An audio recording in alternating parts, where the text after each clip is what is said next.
We are talking about the Sermon on the Mount. It's been about 8 years since we've gone through the Sermon on the Mount, and you probably have noticed that I don't do much verse-by-verse teaching here. That's not really so much my thing. I really like to go topically and then be able to pull verses from wherever and talk about topics. But the Sermon on the Mount is different. The Sermon on the Mount is this concentrated, in books that have the red letters, Jesus' words in the red letter, it's all red.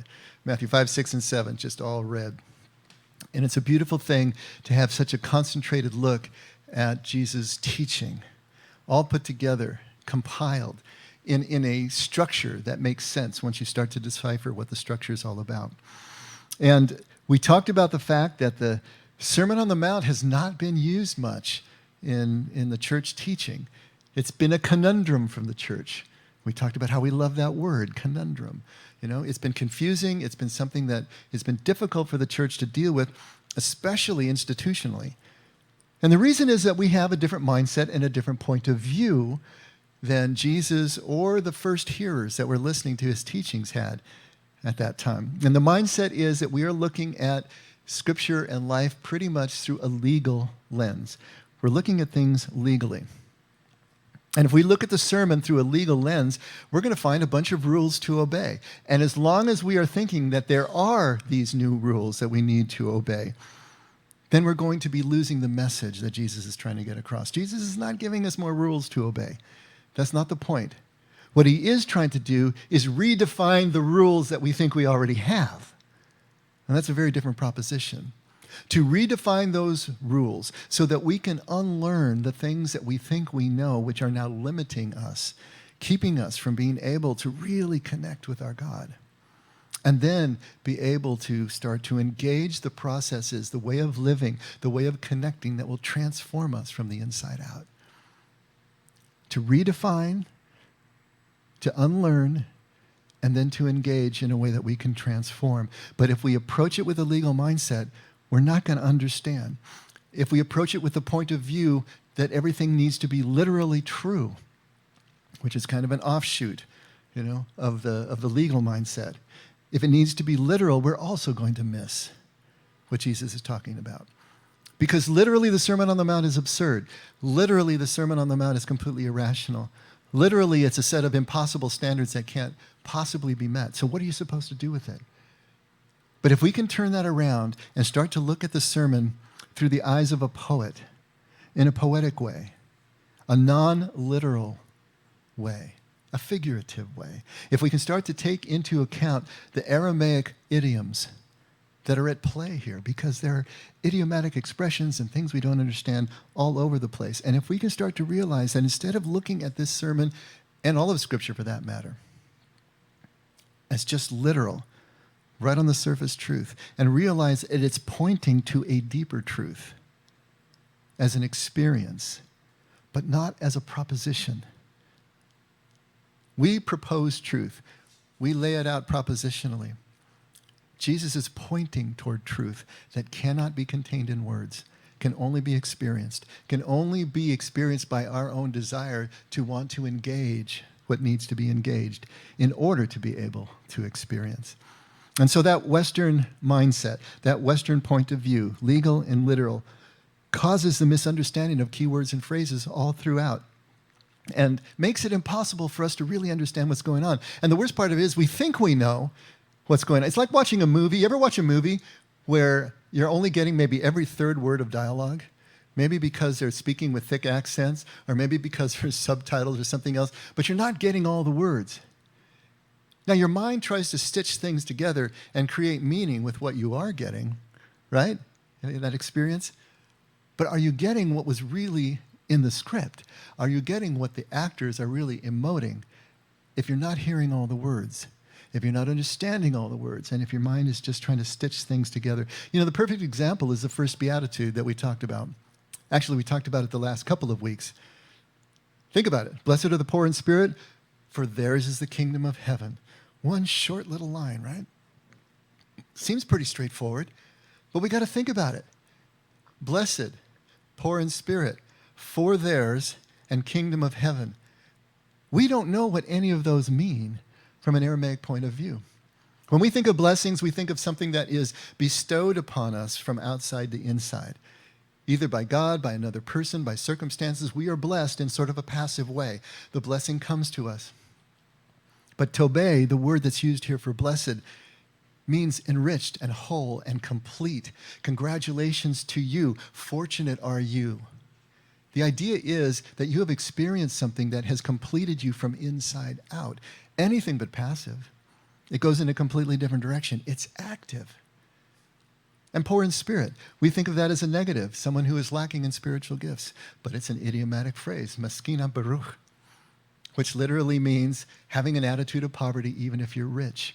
It's humility and vulnerability, but with a gratitude that gives a person hope, even when they realize the only one that they can depend on anymore is God. Because their circumstances are such, their ability is such that they cannot provide for themselves. But to have that sense of dependence and the gratitude that comes with every breath and every meal that you do have is the attitude of the Anavim.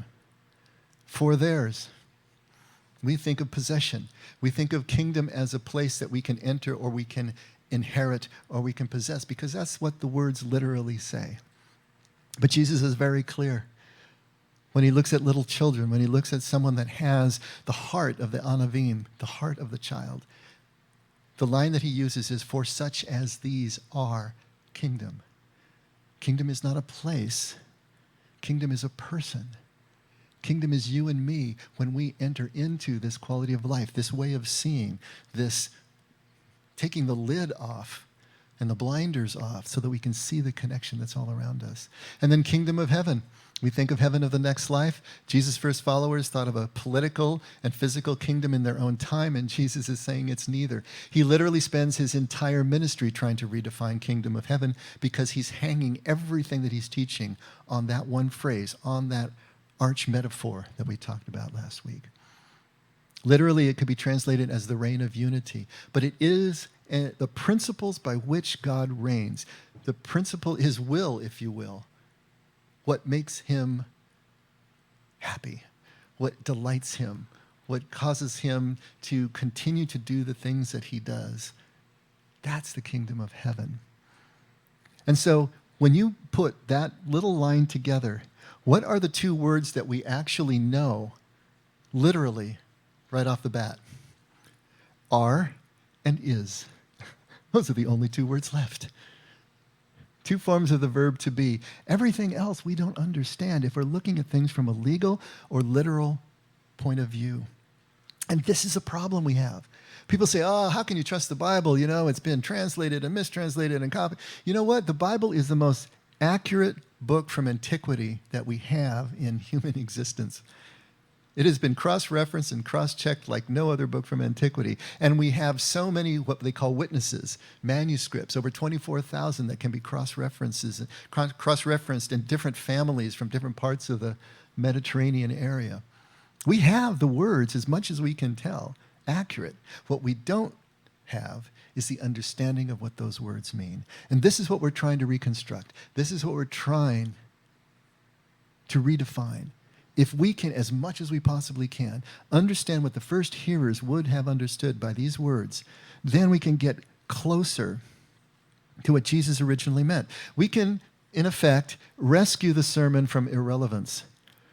Because I'll tell you what, you miss enough words in that movie, you're going to stop watching. It just doesn't make any sense. It doesn't hang together anymore. And if you look at the sermon through legal and literal eyes, you will finally, at some point, just dismiss it. As Martin Luther did.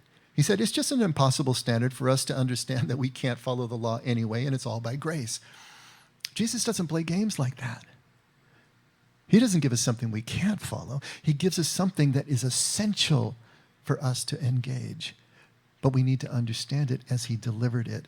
If we're going to rescue the sermon from irrelevance, from us simply ignoring it and not applying it to our lives in any real way, then we need to make a shift in mindset, a shift in point of view, and realize that Jesus is pointing to truth, but truth to Jesus is a person, the person of his Father in heaven.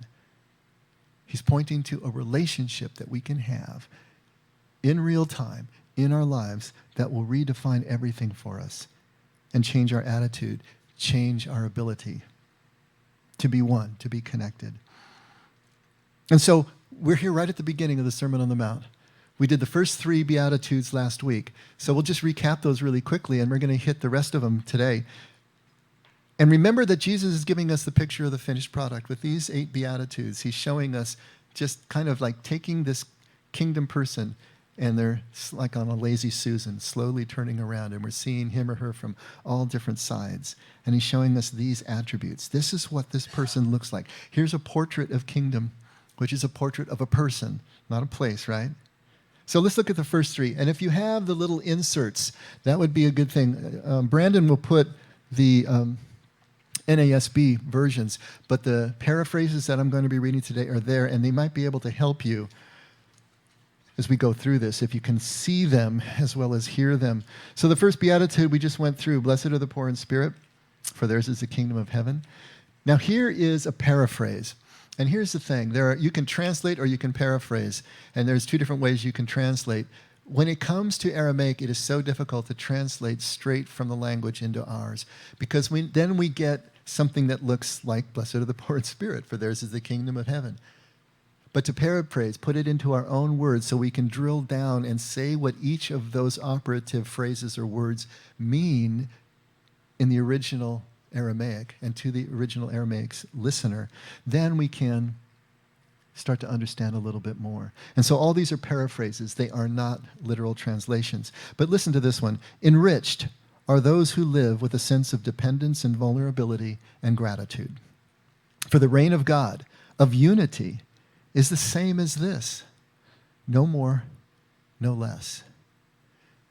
Now, how different is that?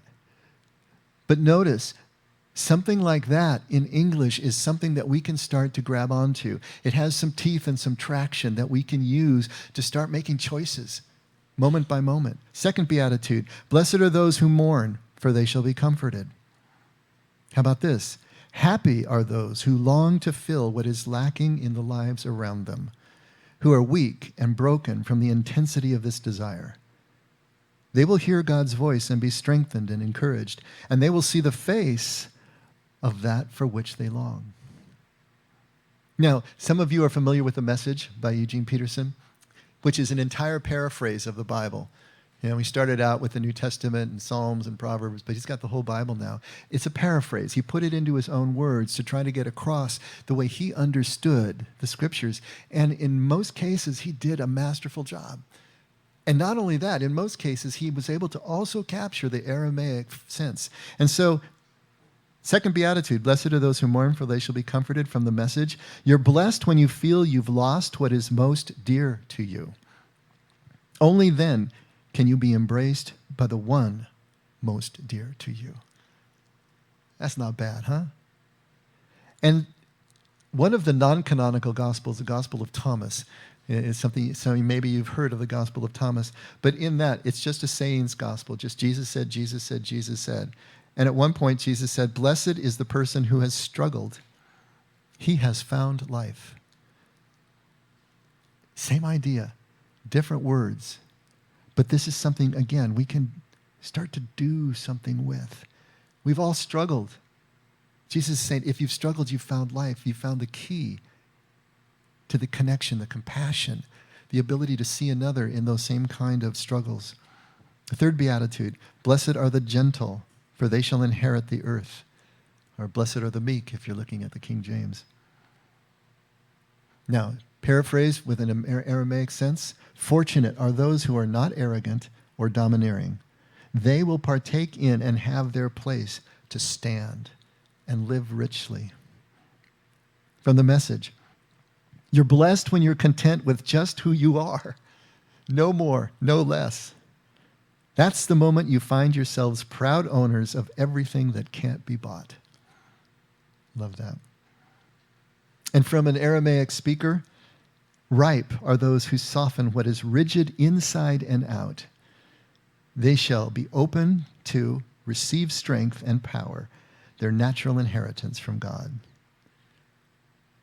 If we're going to rescue the sermon from irrelevance, these are the kinds of understandings we're going to need to have. We need to dig down underneath these Aramaic phrases and words and find out what they meant to those people. And then we can reconstruct it in such a way that won't be exact to the words, but it'll start to give us a sense, pointing toward a truth that we can then engage. Something that we can actually use, something that we can do so that there's something else and another way that we can be, which is exactly what Jesus is going for. So let's continue on. The fourth beatitude. Blessed are those who hunger and thirst for righteousness, for they shall be satisfied. Now we need to break this down again. We already talked about blessed. Look at all the different ways. Just run down the first word of each paraphrase on that sheet and see all the different ways that blessed is being translated. Happy, fortunate, healed, thriving. Congratulations to those. This is all the different ways that blessed can be translated. Remember, it's from the inside out. It's the result of an engagement with life, the result of a process that creates this wholeness and this completeness, this enrichment, and this ability to see beyond just physical eyes. So blessed are those who hunger and thirst. Hunger, the kafnin in Aramaic. If you dig down into the roots, there is the image of something, maybe like one of those baby birds. You ever see when the mama bird comes and all the mouths go up and they're screaming? No, no, no, no, no, no. The idea of turning the mouth toward, to long for strengthening and physical being. That's the idea of this. This is that the sun, or the flower that turns its face to the sunlight, the birds that turn their face, the baby that turns its face to the source of the food. This is the image of hunger. And thirst, saying, parched inwardly, dried out. Maybe we would say burned out. But that idea of an inner dryness, that inner wilderness that we've all experienced, and some of us are experiencing right now. That idea of the hunger, turning toward, almost scanning the horizon, looking for the thing that's going to be able to scratch the itch, to feed what needs to be fed. That idea of the inner parchedness. For righteousness, kenuta. Now here's an interesting difference between Greek and Hebrew thought. When we think of righteousness as heirs of Greek thought, we're thinking of something abstract, something that is against some standard. It's righteous if it's legal, if it's lawful, and it's unrighteous if it's not, but it's a abstract mental concept of righteousness. Hebrews don't operate that way. Hebrews are always operating on a concrete basis. Their nouns even come from verbs. It's all about action. It's about something where it's boots on the ground. And so for them, righteousness, kenuta, is an inner and outer sense of justice. Not just outward, but it resonates inside. There's that idea of the inner committee, that group that's always talking to you, those voices in your head. The ideal for a Hebrew is when the interior voices, the interior community, is saying the same thing that the exterior community is saying. When you have that kind of integrity and everything matches up over a sense of justice, that would be kenuta, righteousness. It's a solid base on which things rest. It's a natural stability, like when you add the third leg to a table and now it can stand on its own. That would be righteousness. It's a sense of rightness among all the competing voices in your head. Now, if you don't resonate with that, I don't know. I mean, how many of you have felt that you got the little devil on one shoulder and the little angel on the other, and they're just yammering, But to be able to discern the sense of rightness between those competing voices and just have that sense that you just know that the Spirit has spoken to you in such a way that this is the one. I listen to this one. I take this path. That's kenuta. It's concrete. It's visceral. It's something that we can grab onto. That rightness, that stability. Now there's an extra word added here in the fourth beatitude. The first word that we said is translated, blessed are they. And we talked about tobe being that word, but tobe is what's called the lexeme. It's the smallest part of the word, because in Aramaic you just add at the beginning and the end prefixes and suffixes instead of having all the little helper words that we have in English. And so that first word actually is tubehun, and it literally means blessed are they. But there's another word right after that, lelein, which means those. And so literally, if you were translating, it would be, blessed are they, those who hunger and thirst for righteousness. Now, why is that extra word added in there? It's kind of an unnecessary pronoun, isn't it? It seems like to us. But it's much more than a pronoun, because if you dig into the roots of lelein, it is a sense of layering meaning on top of what's going on.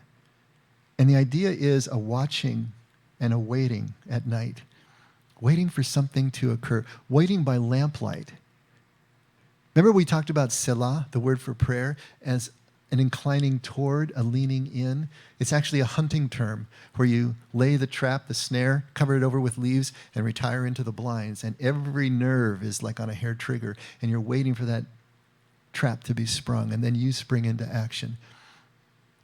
And then the idea is that trap means life and death to you and your family. And so you are leaned in, you're waiting for something to happen. Lelein gives us the same sort of idea, watching and waiting in that time at night, by lamplight, for something to happen, something to connect with us. There is that sense of desire that is creating the possibility of something new happening in your life. But it's that desire, it's that leaning in. And there are 3 of the Beatitudes where this word lelein is added. And it's the 4th Beatitude, the 6th Beatitude, and the 8th Beatitude. And it'll be interesting because in every single one of those, there is this sense of desire. There is this sense of leaning in. The 6th Beatitude is, blessed are the pure in heart, for they shall see God. And the 8th Beatitude is, blessed are those who have been persecuted for the sake of righteousness. There's a sense of perseverance, that sense of desire and moving forward. And then finally, to be filled, to be satisfied. Misbun means literally surrounded by fruit, encircled by birth and by generation.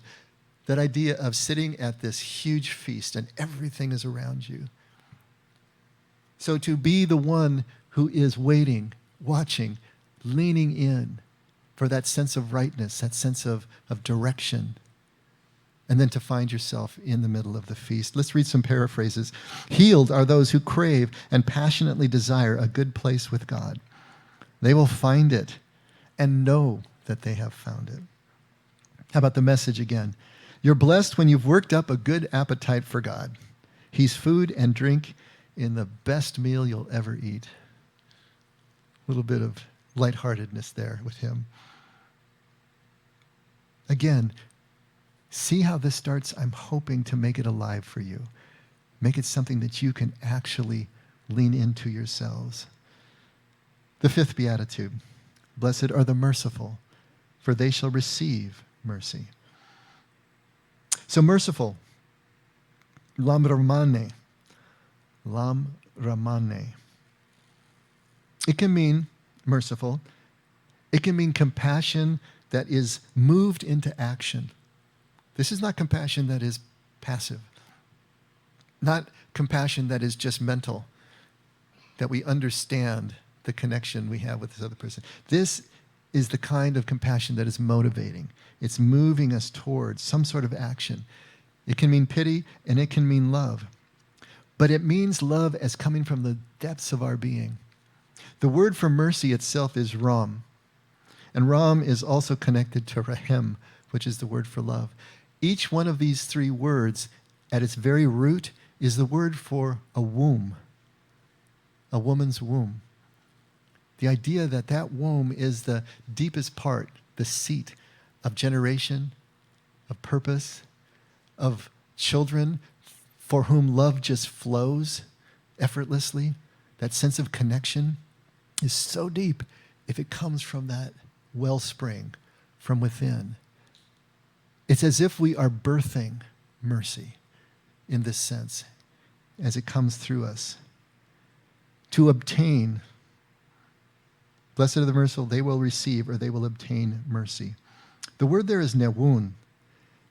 More than just obtaining, once again, in a passive way, that this mercy is now bestowed upon us. It's the idea of a waking vision, an awakening.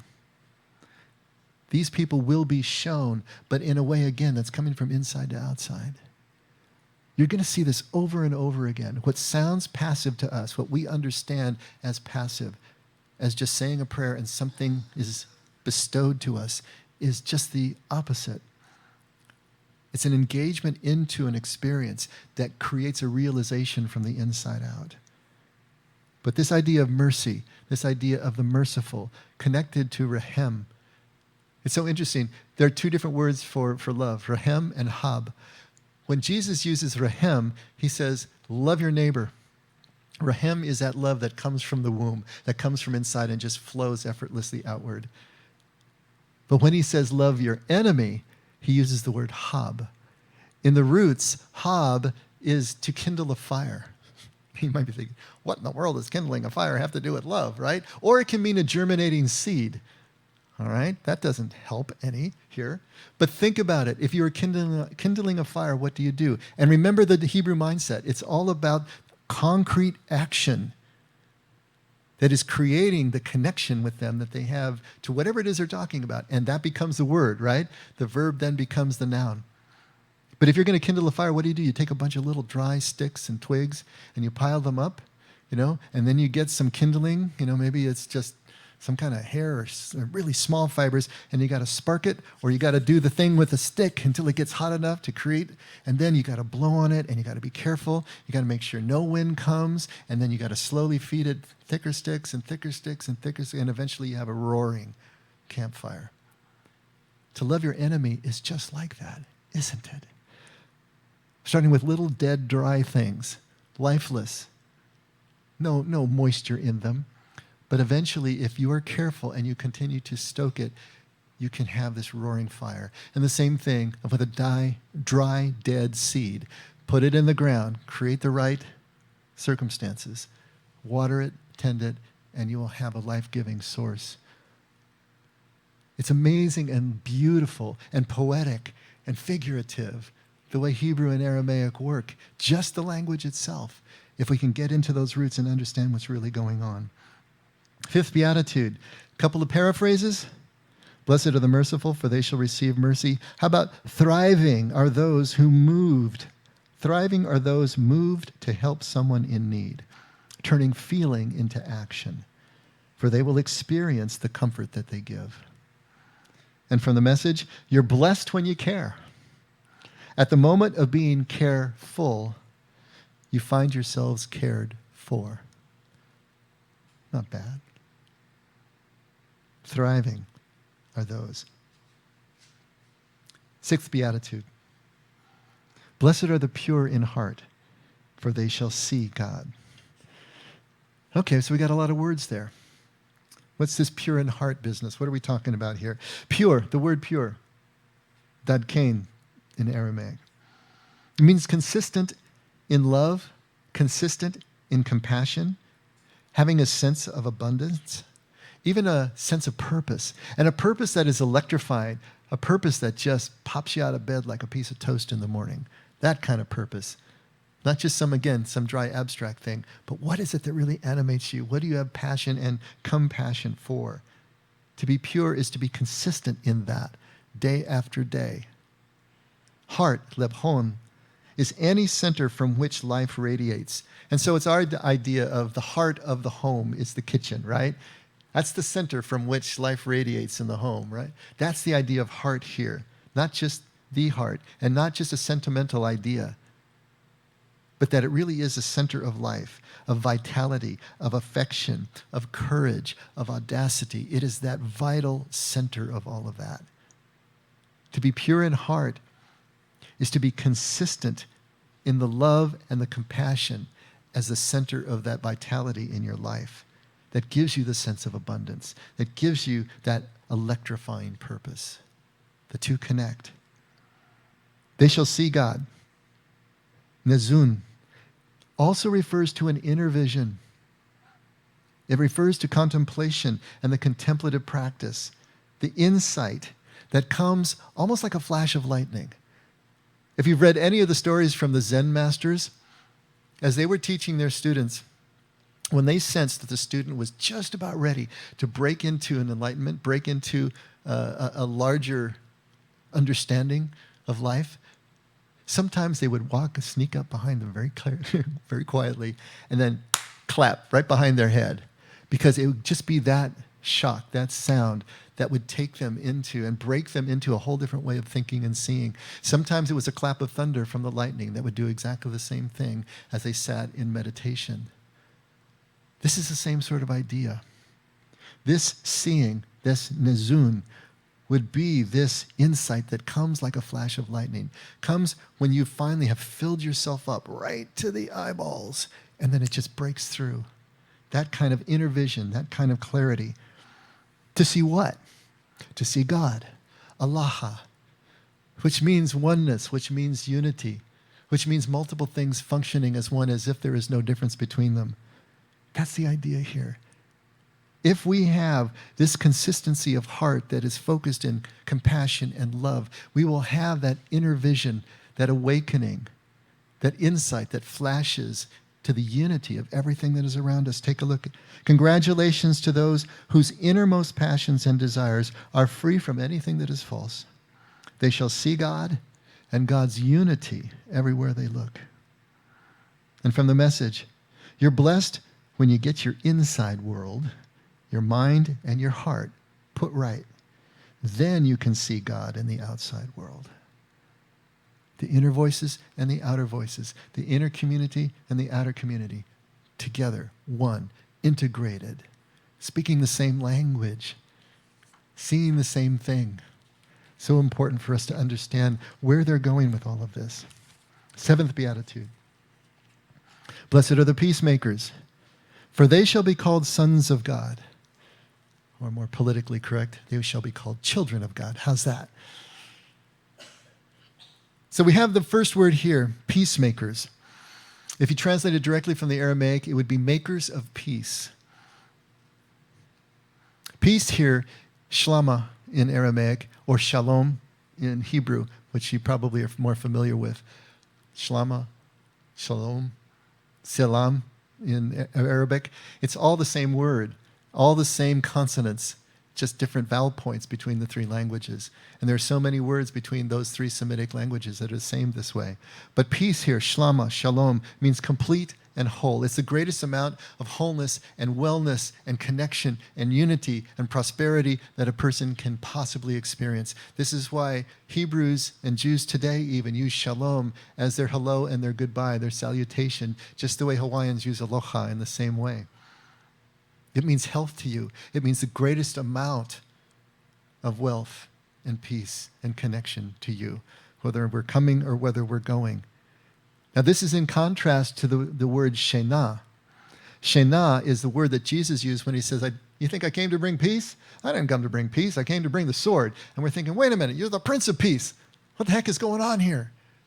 But the word he uses there is shena, which means calm or tranquility. He's saying, I didn't come to bring you calm and tranquility.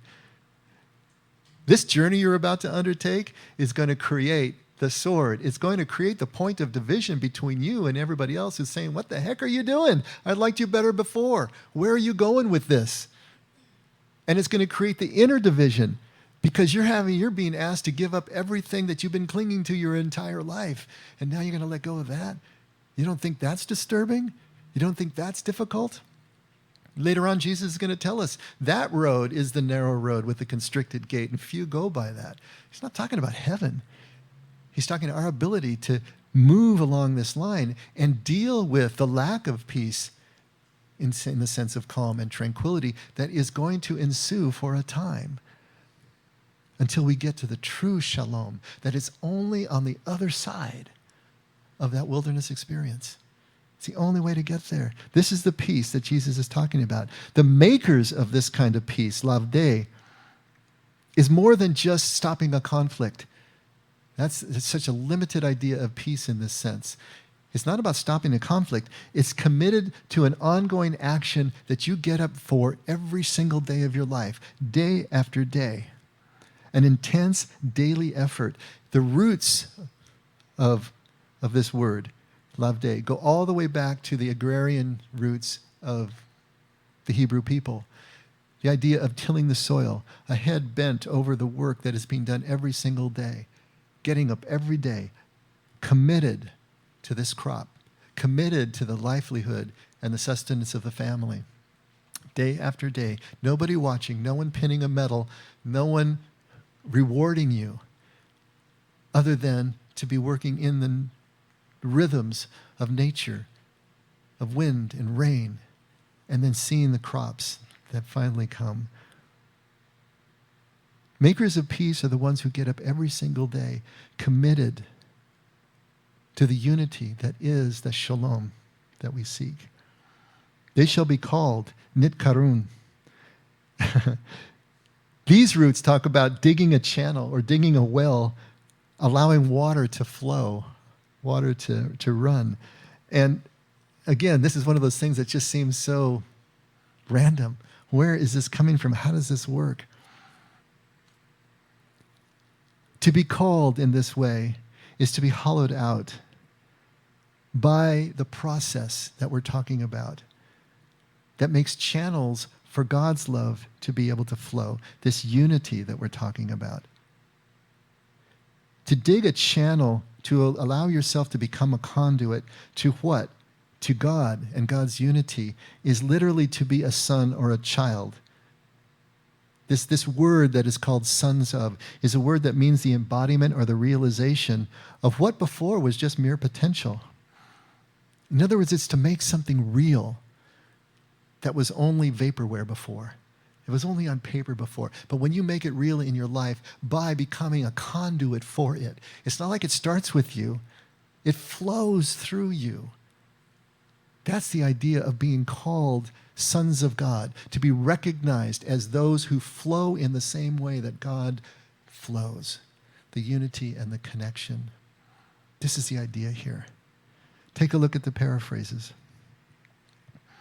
Whole and balanced are those who exert themselves, planting health, safety, and understanding every season, year in, year out. They will discover who they really are and their place in God's family. The message? You're blessed when you can show people how to cooperate instead of compete or fight. That's when you discover who you really are and your place in God's family. Same ideas there. Last Beatitude, number 8, Matthew 5:10. Blessed are those who have been persecuted for the sake of righteousness, for theirs is the kingdom of heaven. Now this one, we got a possible mistranslation. I love getting into these kind of controversies, yeah? But if it's not a translation, at least we can consider it a multi-layered idea here that is coming across with this word. This word, redep, in Aramaic, means to pursue or to follow, to drive, to chase away, to banish, or to persecute. So you can see how the two ideas kind of follow each other. You're following something or you're pursuing something in the sense that now you're driving it, you're chasing it away, you're banishing it, or you're persecuting it. And so there's kind of a continuum of meaning here in this word. Which is the one that we choose? How do we choose? Is it follow and pursue, or is it persecute? Now, the translators chose persecute. Well, why did they do that? Because it's the context that is going to determine the meaning. Just with our words that, you got light, or wait and wait. Which one means what? Are you waiting for someone, or do you want to lose some weight? Well, the context is going to tell us the difference. The same thing here, context. But it also has to do with the mindset and the filter that you are looking at the phrase with. That is also going to skew you one way or another. Now, we talked about in the West that we are the heirs of Greek philosophy. Greek philosophy is dualistic. It makes a distinction between many things, but between matter and spirit especially. In Greek thought, matter is, if not outright evil, as opposed to spirit, which is good, it's at least less than and needs to be subsumed in order to become more and more attuned to the spiritual. And this is the notion of the church, isn't it?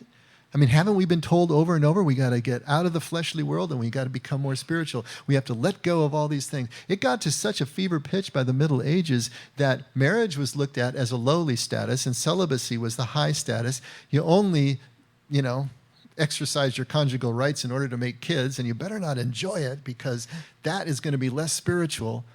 And self-mortification, the self-flagellation, and all the things that people did to try to mortify the flesh, to put it down, to put it away, to become more and more spiritual, to connect more and more with Jesus.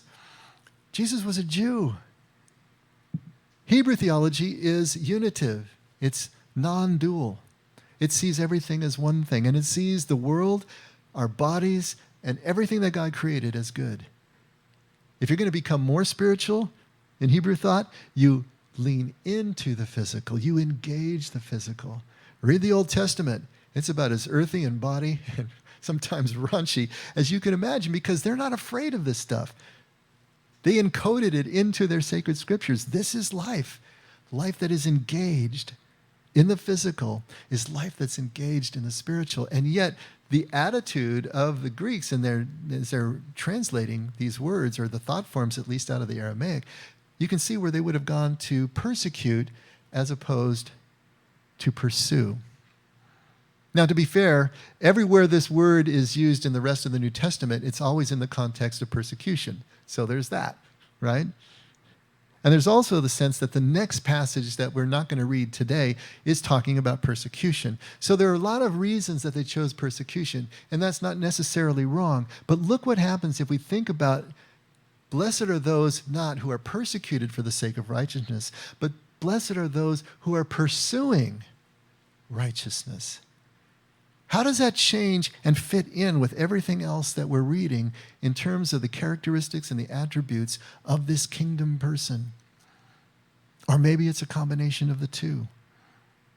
And not only that, this is one of those Beatitudes that has that extra word lelein, that idea of waiting and watching by lamplight for something to occur with that sense of desire and passion. How does that fit also with someone who is pursuing righteousness? In Isaiah 51, listen to me, those who radaf. It's a Hebrew word that is the same as radep. Listen to me, those who pursue righteousness, who seek the Lord. In that case, the context forced us into using pursue. We got to decide here which one that we're going to use. Take a look at some paraphrases, some possible paraphrases here. Ripe are those pursuing rightness and purity for their own sake. For the reign of God is the same as this, no more, no less. And then this one that kind of combines the two. Right on time. How's that for translating blessed? Right on time are those who draw shame, are dislocated and disunited for their pursuit of peace between conflicting voices. They realize their part in the vision of God's reign. Maybe that's the best one. It combines both of the ideas in such a way that it's still so connected to the other 7 Beatitudes. And once again, is painting this consistent picture of this person of kingdom. Now, there is in some people's minds, a 9th Beatitude. In my mind, it's probably not one of the 8. It changes voice and it changes several other things. We're going to talk about that next week. So we're going to stop on the Beatitudes. These 8 are the ones. And so, who is kingdom here? Having read through these 8 in an Aramaic sense, who is kingdom? Notice, who is kingdom? Not what is kingdom. Not who has kingdom or who has entered kingdom, because it's not about possession. Kingdom is about realization. And in the 1st and 3rd Beatitudes, take a look, right? Who are the poor in spirit? Who are the gentle and meek? The idea, who is kingdom? First of all, this kingdom person is humble. This kingdom person is anavim, submitted, dependent, vulnerable, grateful. This is a person who understands and accepts their own basic self-nature. What is a humble person? Not someone who thinks less of themselves, not someone who tries to put themselves down. A humble person is someone who understands deeply the nature of the relationship that they have with everyone else, with God, and with their own life. To realistically understand where you stand. That's humility. It's not being more or less to anybody else. It's just knowing I am a dependent. I am a vulnerable, fallible human being. And I can glory in that. I can be fearlessly vulnerable, and I can be joyfully dependent if I allow myself to be.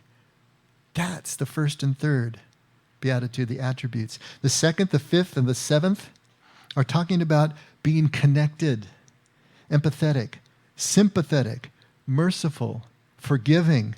This person understands and accepts the oneness of everyone, the connection of everyone. That we're only playing within community. That nothing makes any sense apart from that connection. The first and third are talking about understanding your own inner self and where you stand. This one is putting you in connection with everyone else. The fourth, the sixth, and the eighth Beatitudes, maybe the operative word there is undiverted. Steadfast, consistent, patient, earnest, relentless, right? Integrated, passionately desiring unity, and leaving no stone unturned to try to find it in your life. Now, if we view these legally, as we were talking about at the beginning, if it's just more rules for us to obey, we will never graduate to kingdom. You cannot obey your way into kingdom. It is not possible. If you're just following rules, you will never get there. It's like trying to go from point A to point B, and you go half the distance, and half the distance, and half the distance. When do you ever arrive? Never. It's the same way with trying to obey your way into kingdom. The transformation comes in a completely different direction, not from outside in, but from inside out. And if we view these Beatitudes in this sermon literally, then they're just a set of impossible standards that we cannot keep, and they become irrelevant, and we will ignore them. We will put them aside because there's nothing that we can do with them. Jesus is not giving us things to do. He's showing us the attributes of his Father in heaven, the truth of his Father in heaven, which is the love and the unity and the connection that we typically don't see on any given day, and the freedom that comes from really allowing that to become the operative part of our lives. To be able to see and understand that our God is humble, connected, and undiverted. That's who our God is. That's what Jesus is showing us. And blessed are we when we take on these same attributes, not because we have to, not because we're afraid if we don't, but because it is our deepest pleasure to do so, that we can't imagine living any other way. When we become the same as God is in our attributes, we become one with him. We and the Father are one. There is no daylight between us. We are now kingdom. We are born again. We're saved.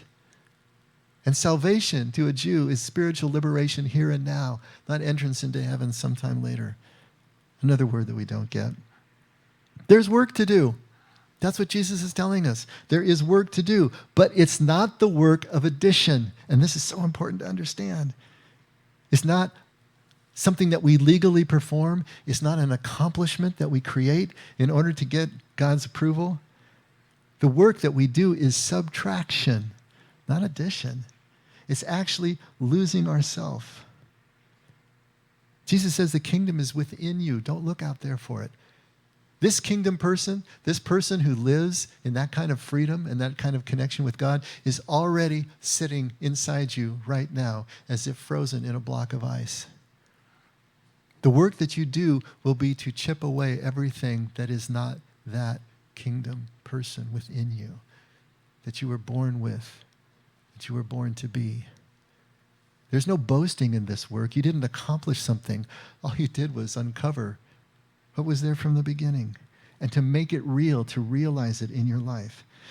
Jesus is helping us, trying to help us with everything in him, every poetic tool at his disposal to help us break the cycle of our own non-awareness, to wake up. Most of us are sleepwalking through life, just accepting what the world has placed on us, what our experiences have placed on us from the pain and the trauma that we have suffered. The legal and literal mindsets that have been placed on us. Jesus is trying to get us to wake up in the moment so that we can see who we really are. to understand what we really control, which is so little. Just our desire to get in the process, to be consistent, to get up and work the process, that's what we control. To wake up and see the connection of everyone and everything around us.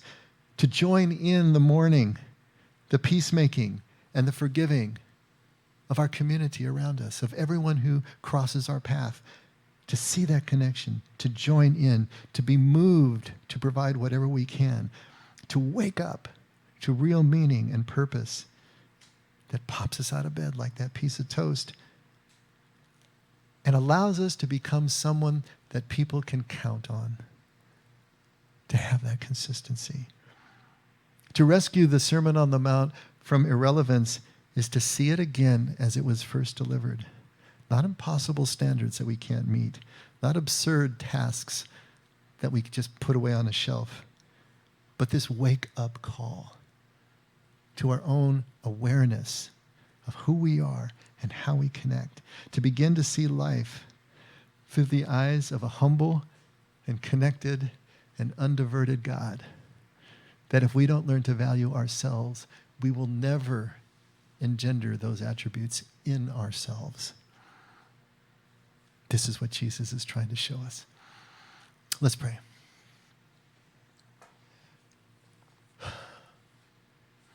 Father, it is so good to be here. Thank you for our group. Thank you for those who are really trying to understand something beyond what they think they know.